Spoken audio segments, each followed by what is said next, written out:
여러분 안녕하십니까? 양영태TV의 양영태입니다. 혹시 구독이나 좋아요를 누르지 않으신 시청자가 계시다면 눌러주시면 대단히 감사하겠습니다.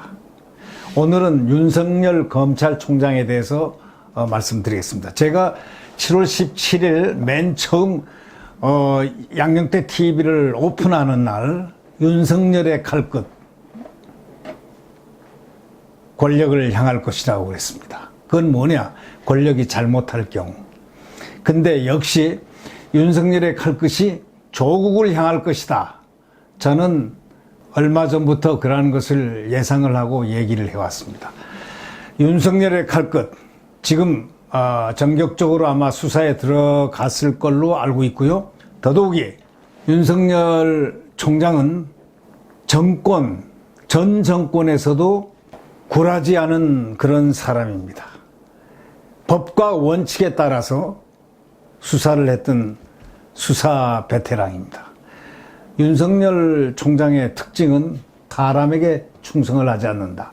그 유명한 말 한마디와 함께 제가 언젠가 윤석열 총장에 대해서 드린 말씀이 있습니다. 아버지가 서울대학교 법과대학에 입학했을 때 책을 하나 선물을 했습니다.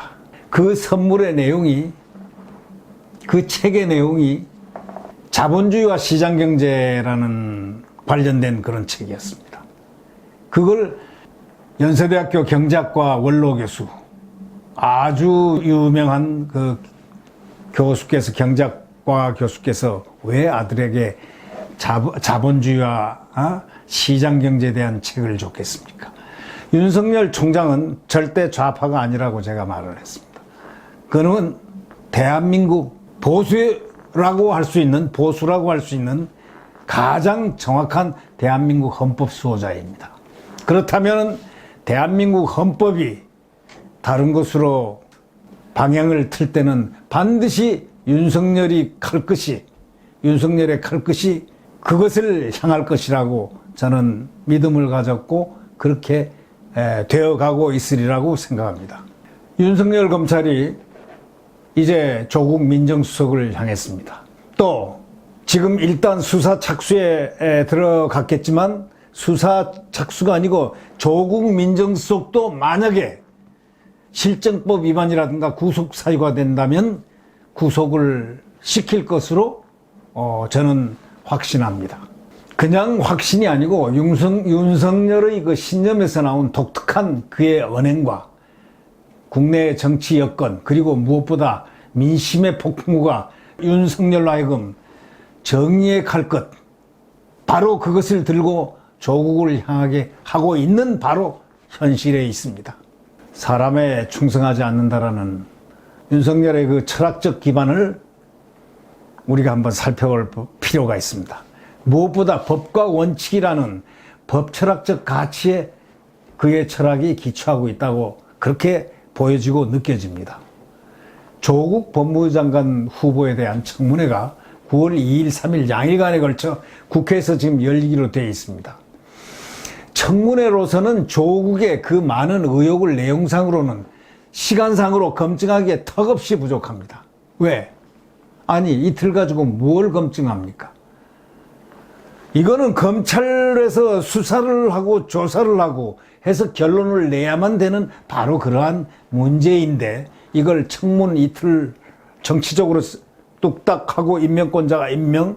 그거는 안 되는 것이죠.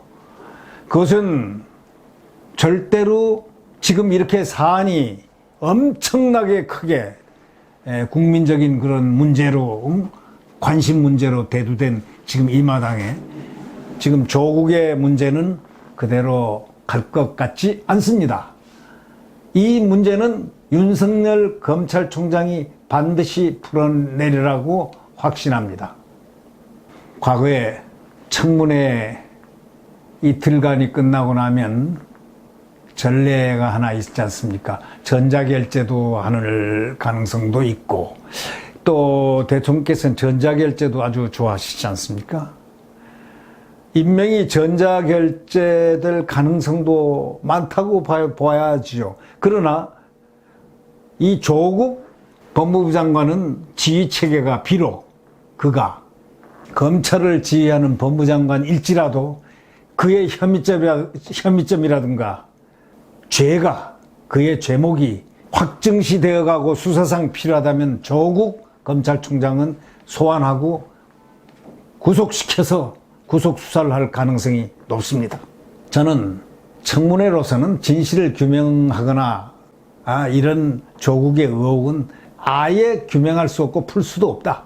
저는 그렇게 단적으로 믿습니다. 지금도 조국 후보자에 대한 의혹을 규명할 수가 어떻게 이틀 만에 가능하겠습니까? 지금 현재도 고소고발이 쏟아지고 있지 않습니까? 11건이 지금 현재까지 고소고발된 상태입니다. 야당은 조 후보자 일가의 그 부채 탕감이라든가 100억 원대 채권 확보 과정에서 불거진 소송 사기 의혹, 부동산 차명거래 의혹, 조국 후보자 그 딸의 장학금 특혜 등등 그 제1 저자, 병리학 논문, 의전원 이런 수많은 이야기들, 이거는 어떤 문제하고 지금 연계가 되어 있습니까? 정유라, 이화대학 입학, 학칙에 위배된 그런 모든 부분들 때문에 입학 취소되고 했지 않습니까? 그래서 뭐가 생겼습니까? 박근혜 대통령, 전 대통령 억울한 탄핵이 시작이 됐지 않습니까? 그런 전례가 있는데 지금 조국 후보자의 딸 장학금 특혜뿐이 아니죠. 지금 제1저자로서 논문에 고등학교 2학년생이 병리학 교실에 병리학의 그 최고 논문, 거기에 제1저자가 되었다는 그 정말 신비스러운 그러한 일들이 실제로 일어났고, 또 그 명문 고려대학에 입학을 했고, 또 서울대학교 환경대학원에 입학을 해서 다니다가 장학금을 1, 2학기를 받고 1학기 마치고 2학기 초반에, 2학기 초반도 한 달도 제 공부를 안 한 걸로 저는 기억합니다만, 또 1학기 때는 3학점짜리 한 과목밖에 이수 안 한 걸로 저는 알고 있습니다. 이러한 눈에 보이듯이 현미경도 대리되기 전에 전부 다 보이는 이런 부분들을 윤 검찰총장이 해석하지 않고는 나갈 수가 없는 부분의 문제입니다. 이건 청문회에서 아무리 현미경을 갖다 대도 불가능한 얘기입니다. 지금 대학가에서는 말이죠, 고려대학을 필두로 해서 서울대학교 총학생회가 촛불 집회 결정을 했습니다. 이제 분노의 촛불이 들불처럼 퍼져나가고 있습니다. 의사단체와 시민단체도 조 후보자의 가족과 또 그 부분을 조명하며, 딸 부분을 조명하며, 고등학교 2학년생이 불과 2주간 인턴을 하면서 의전원의 병리학 논문 제1저자의 이름을 올린 일에 대해서 고발을 했습니다. 이런 의혹에 찬 스펙으로 대학 입학, 의전원 입학, 그리고 이해할 수 없는 장학금 혜택 등등 대한민국 학생 학부모는 이 사실을 보고, 이 의혹들을 보고 지금 분노의 함성으로 그 가슴을 달래고 있는 것입니다. 그리고 그 눈은 청문회로 가 있는 것이 아니고 검찰을 향해 있습니다. 왜? 검찰 수사를 해야만 정확하게 나타날 수 있기 때문입니다. 그래도 사법적인 검찰의 조사와 수사, 그 다음에 법원의 판단, 이러한 것이 국민들이 지금 원하는 바로 그것입니다. 지금까지 이토록 수많은 고소고발을 당한 공직자가 있었습니까? 이런 의혹에 휩싸인 조국이라는 분이 그 서울대학교 교수했던 분 아닙니까? 또 민정수석 했던 분 아닙니까? 이분이 법무장관에 적합할 것 같습니까? 어떻게 이런 분이 만약에 법무장관이 되고 검찰을 지휘하게 된다면 대한민국 국민들은 검찰을 신뢰할 수 있겠습니까? 그렇게 되면 대한민국 국민들은 좌절합니다. 좌절하면 무엇이 나옵니까? 노예가 됩니까? 아닙니다. 좌절당하면 폭풍이 오는 법입니다. 무엇보다 공정을 외쳐대고 평등을 외쳐대고 정의를 외쳐대고 했던 조국 교수 아닙니까? 그것도 SNS를 통해서 그의 이중성이라는 그런 문제가 지금 떠오르고 있지 않습니까? 대통령이 취임사에서 밝힌 또 강조한 평등, 기회는 균등하고 기회가 다 평등하다. 공정하고 과정이 공정하고 결과는 정의로운 사회. 얼마나 멋있는 말입니까? 바로 대통령이 취임사에 밝힌 바로 강조한 평등, 공정, 정의로운 사회를 만들기 위하여 윤석열 검찰총장은 최선을 다해서 이번 수사에 임할 것이라는 확신을 가져보면서 그에게 격려를 보냅니다.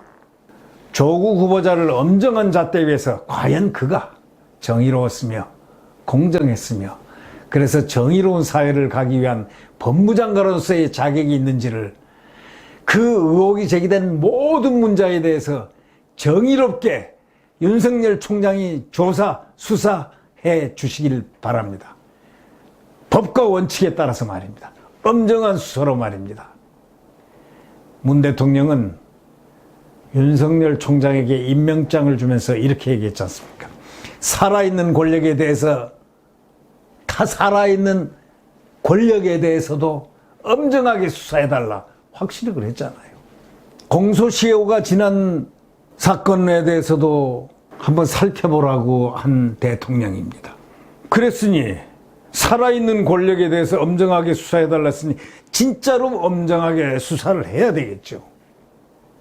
현 정권 비리도 전 정권 비리와 똑같은 잣대로 수사해달라는 그런 뜻 아니겠습니까? 조국 후보자는 말 그대로 살아있는 권력입니다. 윤석열 총장은 바로 살아있는 조국에게 엄정한 잣대로 원칙과 법에 따라 수사할 것으로 믿어 의심치 않습니다. 윤석열 검찰총장의 정의 뒤에는 국민들이 있으리라는 그런 확신과 믿음을 가져주시기 바랍니다. 이상입니다.